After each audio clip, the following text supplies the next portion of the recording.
After a big win on the road against the Oilers, the Jets come home to face the Blackhawks for the home opener.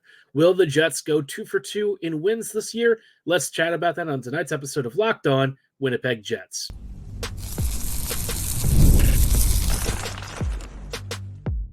You're Locked On the Hockey Jets, your daily podcast on the Winnipeg Jets, part of the Locked On Podcast Network, your team every day.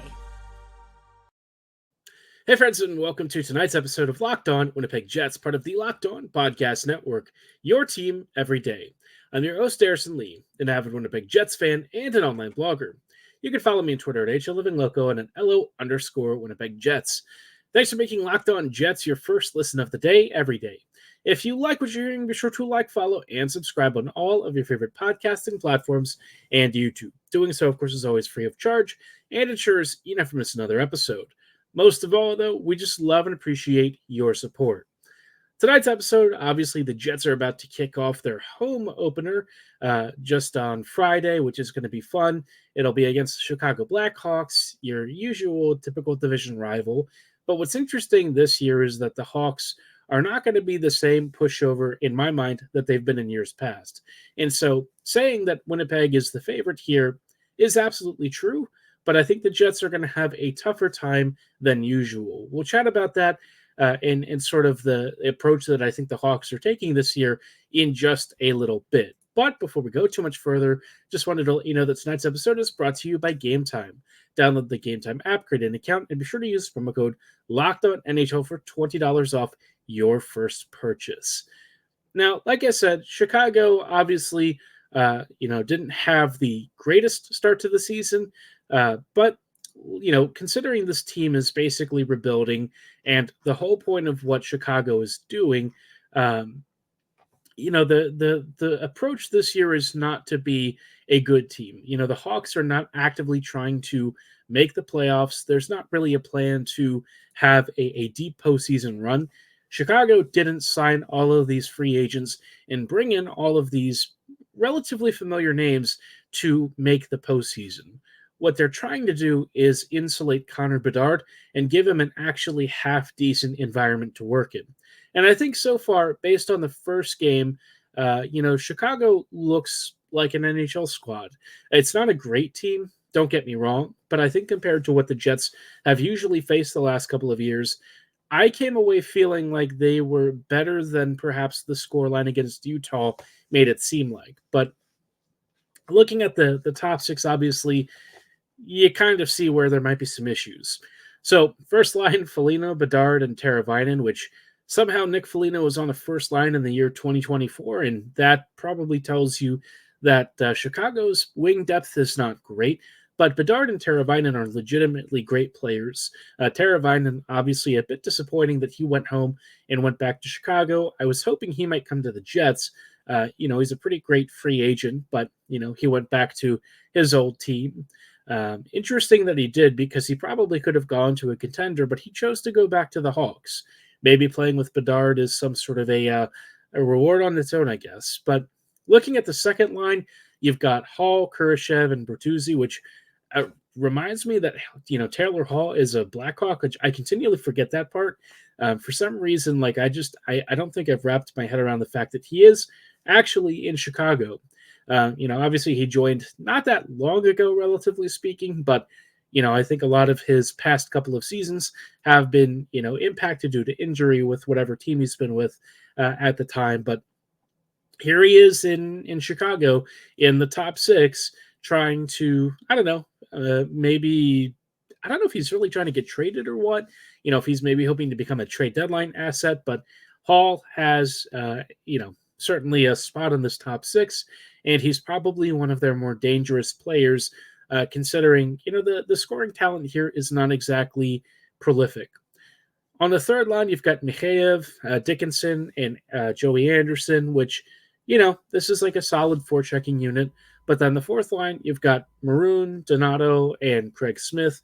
Again, I feel like the bottom six, matches up reasonably well against what a lot of teams tend to put out there. There's some forechecking talent, there's some physicality, maybe a little bit of a scoring edge, but then you realize that a lot of these guys are actually on some of the power play units, and you're like, oh, let's slow down there. I don't know that you want Craig Smith or Maroon on your first or second power play units, but that's where Chicago is at right now. So not ideal for them.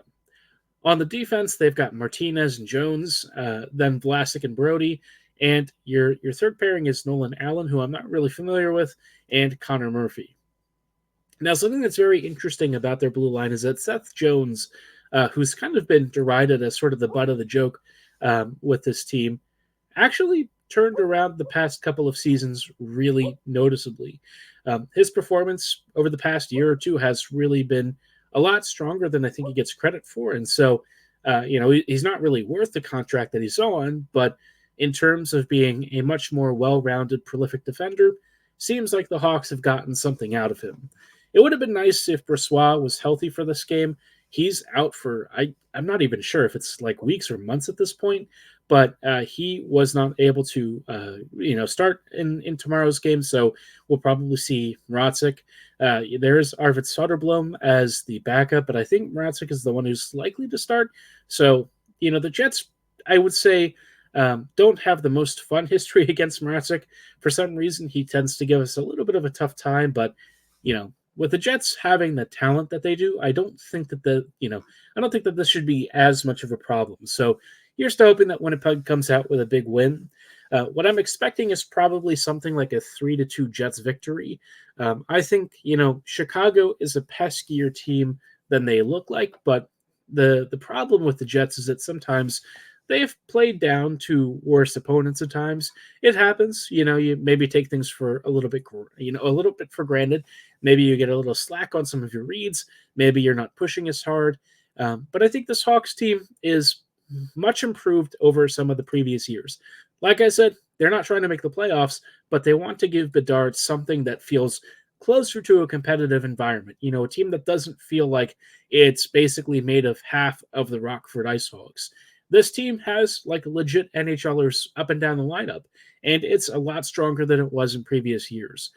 So Winnipeg, again, they're probably, pretty good favorites here, but you would not want to take this team lightly because, the Hawks do have some opportunistic scorers in a couple of key places. So my prediction, like I said, 3-2, I think would be fair for the Jets. If they get a power play or two, maybe that pads Winnipeg's scoreline. But otherwise, I think 3-2 would probably be a fair scoreline.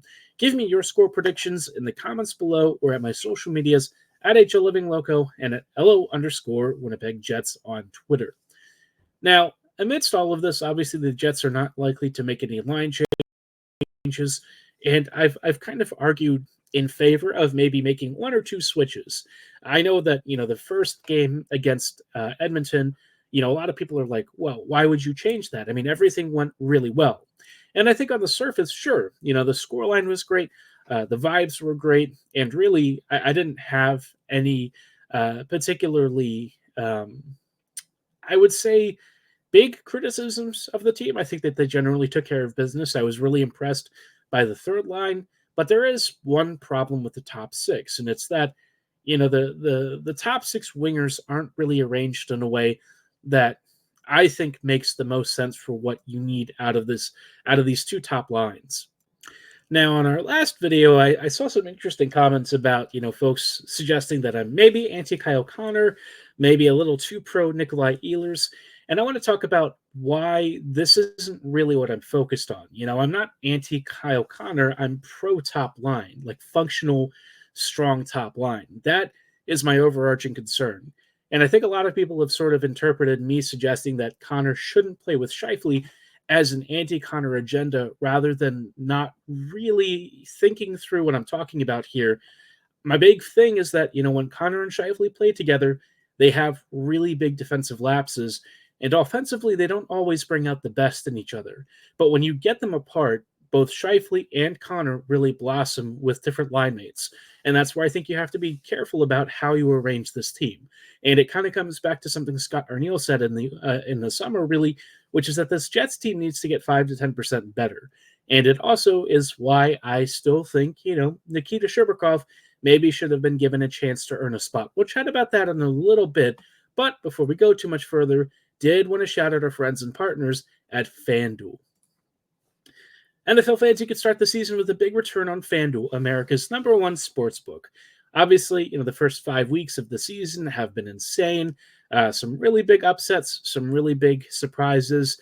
But no matter what, whether you're a Ravens fan like me, or maybe you're rooting for the Vikings, you might be sitting during one of these games and you get a hunch about something, right? Maybe you think this Vikings D is good enough to get them on a deep playoff run, and you think they might actually make the Super Bowl.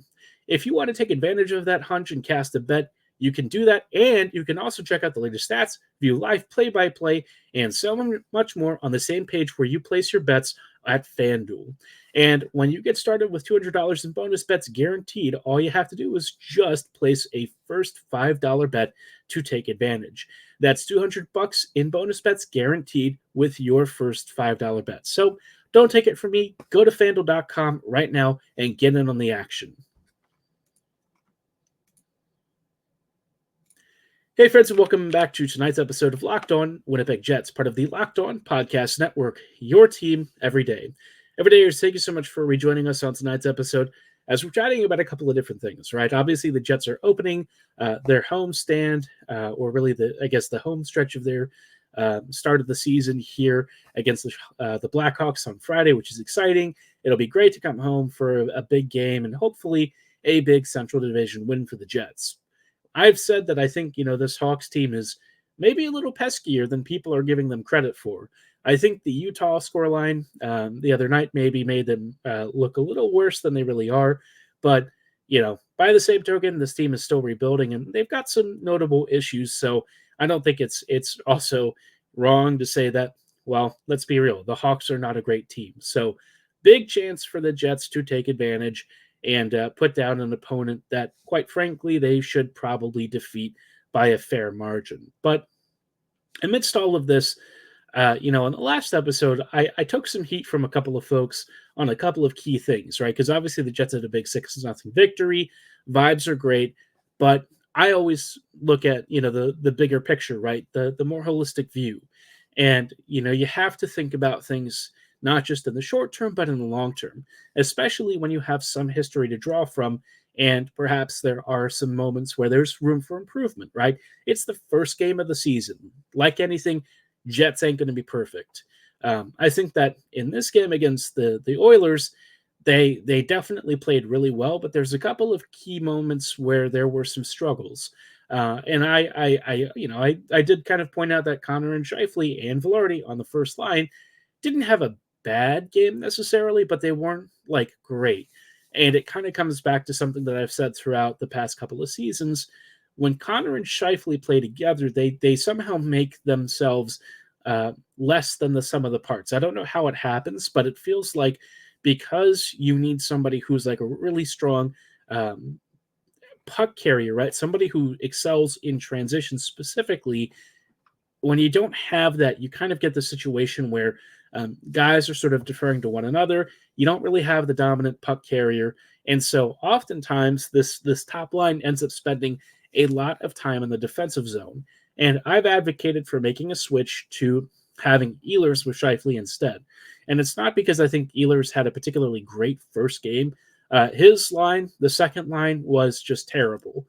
Nemesnikov, Perfetti, and Ehlers, all of them in different turns, just had trouble really gelling. And we've actually seen Perfetti and Ehlers struggle to play together before. I think there's a stylistic thing. And I think it's one of those situations where they don't really mesh. And so, again, they're less than the sum of their parts. And I saw somebody say, well, why does Ehlers get a free pass? Why is he not, he needs to be able to drive his own line. And that is true. Yes. The idea is that he helps be a line driver, but that's not really the way that works, right? Most skaters in the NHL are not able to single-handedly carry their lines, especially when the chemistry and the actual line composition doesn't really work. There are instances where a guy like McDavid or Crosby, some of these players individually can elevate their units to a level that's just special. But even in this game, we saw McDavid actually struggle for once. And I think Ehlers is not that level of player. What he is a really good complementary wing who's great at driving transitions specifically. And that's something that Scheifele and Velarde and Connor at times struggle with. Ehlers is an expert at it, even if it does, potentially come at the cost of some of, other parts of his game. And I think it is true that sometimes he makes some very bad passes. I mean, he will try to thread the puck, and I've compared him in the past to maybe like a European footballer. I think that's actually how I think he sees the ice, is he looks for open spaces to loft the puck to, because he expects one of his teammates to sort of have that same mindset and be trailing and using that space and moving there already by the time the pass arrives. So if he was like a winger in football, I think a lot of people would have a very different impression of him. But in terms of like being anti-Kyle Connor, pro-Nikolai Ehlers, yeah, I'm pro-Nikolai Ehlers in a sense, but because I think he's got a very specific skill set that the Jets don't really have a lot of.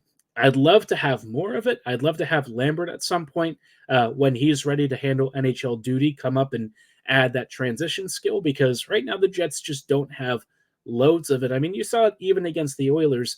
There were plenty of times where Winnipeg's breakouts and stuff were really labored. This is an issue that's been a problem with the Jets for many years.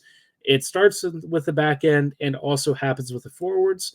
And when the top line goes out there, Connor, Scheifele, and Velarde, none of those guys are like great at defensive zone exits.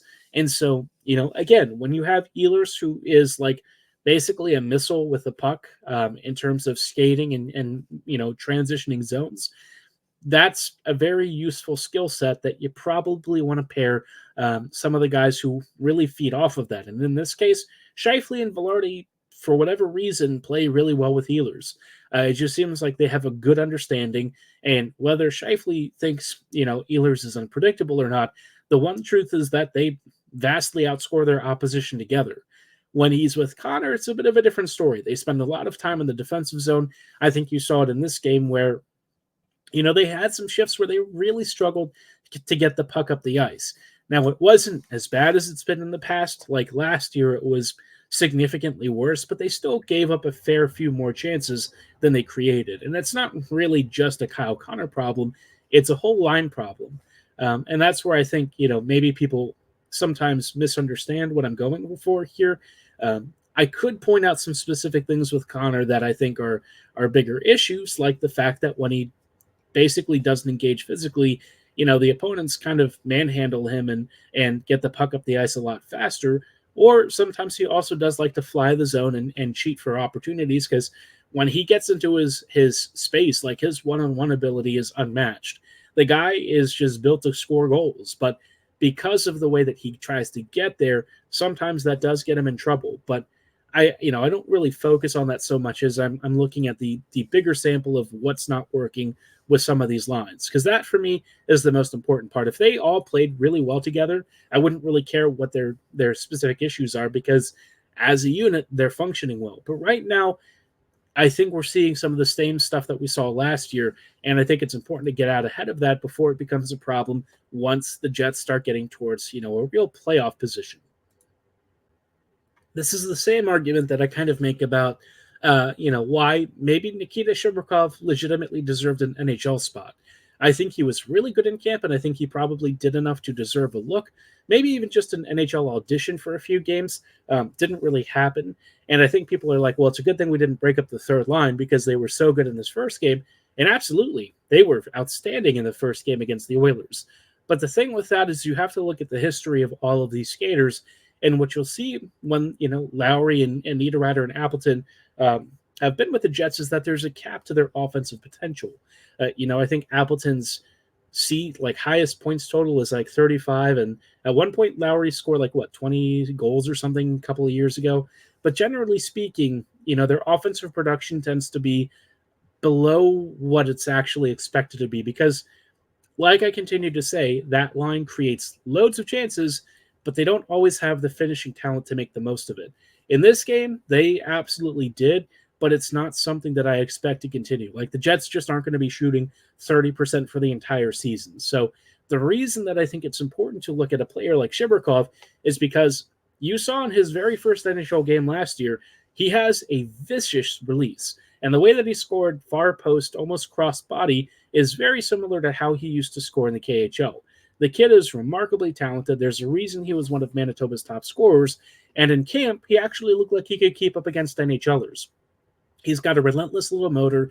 He pairs really nicely with the heavy forecheck, which is what Lowry and Niederreiter do bring, but he has an extra layer of scoring skill that might be able to take advantage of that zone possession. It's not that Appleton's a bad player, but Mason is one of those guys where if you put him on the fourth line, he's like an elite fourth liner. But if you're asking him to play as much as Lowry does, you sometimes see a little bit of the, some of the lack of high-end finishing talent that he does occasionally struggle with. He's still a very solid player, no question. But the Jets have emphasized the point of being 5 to 10% better, and that's where a player like Shibrikov might just add a little bit more skill. Is it going to completely turn the tide of your team? No. But in the long run, it might benefit you, and also even this season be a help too, because like Shibrikov does actually look like he's got some really great soft hands. He's got really sharp vision, and that release of his is just straight up nasty. The dude is extremely gifted, effortless skater, and that for me is why you have to look for ways to improve. Even when things might look like they're going well, you have to prepare for when they don't, because inevitably this team is not going to be scoring 6 goals every single night.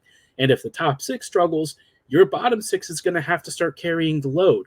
And it might have done so in this game, but traditionally it hasn't in the past. It just doesn't have the scoring punch for it. And so you can't just think about things as they are. You have to think about projecting for the future and preparing for all scenarios. I mean, that's what GMs and coaches have to do on a routine basis. And sometimes they get it wrong. So, it's an interesting conversation, but that's, I thought I'd add some context as to why I've argued for this kind of stuff, because I feel like people sometimes look at it in isolation without thinking about the seasons that came before, the past history, and it's easy to look at a very short-term thing and think that things are working really well, but you have to honestly look at the reality under the surface and know that, things could be better. So, with the Jets, they just don't have the same margin of error that a lot of other teams do, and that's why it's really important for them to optimize the lines as best as they possibly can, because they're not built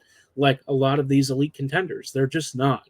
But that doesn't mean that they still can't be a great team with a few small tweaks. So a lot to think about, but, for the first couple of games, at least, I'm sure it's not going to be as pressing of a discussion. But I think as we go throughout the season and you start to see maybe some signs of what I've been talking about kind of creep in and out, maybe folks will feel a little bit differently about what I've been suggesting. But we'll talk about that in due time, I'm sure.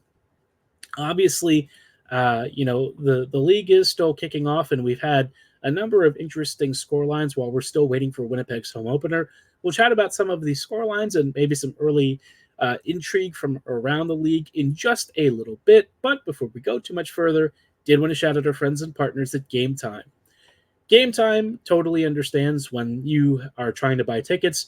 You add one to your cart, you go to check out, and suddenly your $30 ticket to a concert or a sporting event goes from $30 to $60. And you ask yourself, did I maybe add 2 tickets?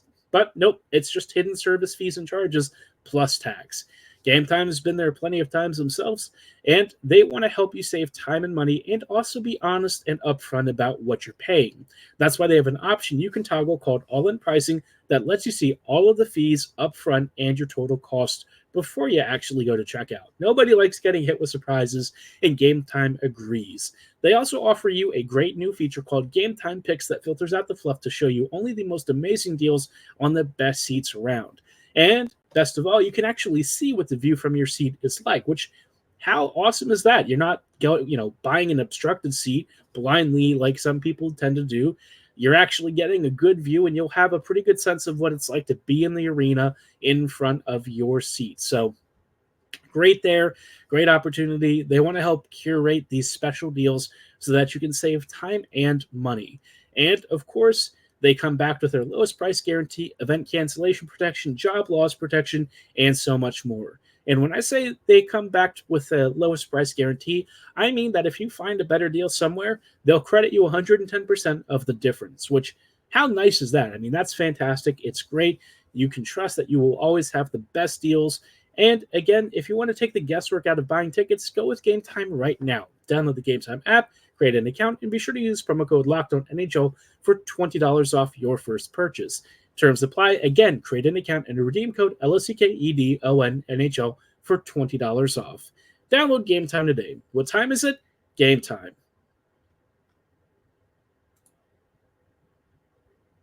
Hey friends, and welcome back to tonight's episode of Locked On Winnipeg Jets, part of the Locked On Podcast Network, your team every day. Every day, thank you so much for rejoining us on tonight's episode, as we are just wrapping up with some interesting early score lines from around the NHL. First couple of days of the season. I know the season did technically start last week, but I don't know. The Devils and Sabres games from overseas, for me, they didn't really feel like the actual thing, but I guess this week is probably the one that stands out as being the true season. Today's score line's actually pretty fun. There's been quite a bit of scoring, to put it lightly. Right now, actually, St. Louis is trailing the Sharks 2-1. San Jose is obviously, one of those teams where you're expecting them to be rebuilding. But frankly, the Blues should probably be too at some point. But somehow they keep hanging on, and I think they're going to be an annoying team in the middle of the Central Pack this year, which is not fun for the Jets because the more competition in the middle that there is, the harder the wild card race becomes. So something to keep an eye on. Boston and Montreal wrapped up earlier, 6-4 Boston in a big shooting game. Bruins just came back from another game yesterday with tons of goal scoring. So, obviously, the first game against the Panthers didn't exactly go well, but Boston recovered. Although I think you can kind of see the impact of not having the strongest goaltending and really the strongest roster right now. So fun times for the Bruins, but at least they found their finishing touch as everything else maybe takes a bit of a step back. LA defeated Buffalo earlier. LA getting a hat trick from Anze Kopitar. Kopitar, man, he truly is something else. If there's a player that is not a Jet that I would say is one of my favorite skaters to watch, it's got to be Anze, man. He truly is like the ageless wonder, and I have no idea how he keeps doing it, but I hope he keeps doing it for a long time. Out in the East, you've had plenty of other games. Ottawa beating the Panthers 3-1. Toronto recovering after a tough 1-0 shutout loss to the Habs yesterday. They beat the Devils 4-2. And then Pittsburgh rallied after a really embarrassing game yesterday to defeat the Red Wings 6-3. No, Rucker McCordy did not record a point. Yes, I'm still going to be petty about it because that's just how I roll. Especially when he kept talking about how he was a lifelong Jets fan. So when he doesn't do that well and he eventually gets sent down, a part of me, I'm not really rooting for it, but I won't be upset either. I just can't wait for Jagger to make the team at some point. That'll be awesome. And hopefully we can see Jagger versus McCrory for years to come. Elsewhere, we've got Utah having a big 5-4 comeback victory over the Islanders. Utah seems like they're going to be a tough team this year. Look, they're not perfect and they've got some issues, but I think on the whole, if you're looking at what this team is going to offer under Tourney, I think they're going to be fast. I think they're going to be energetic, and I think they're going to be a real pain to play. A team that kind of reminds me vaguely of like Vegas. And we all know how the Jets tend to play against teams that are built like this. Not super well. Very scrappy teams, maybe not the most high-end elite finishing, but what they lack in that individual talent, they've got in a lot of depth and a lot of skill up and down the lineup. And that's kind of how I think this Utah team is sneakily built. And Gunther's going to be a huge problem for the Jets. The moment that he steps on the ice, yet again, we have another freak of nature with the release of a crazy man.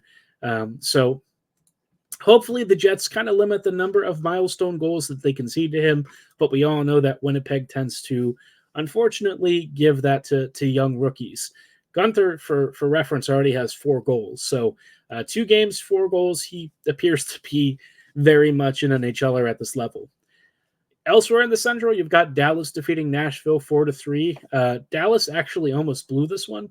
They were up 4-1 at one point, if I recall correctly, but somehow the Preds started to claw it back.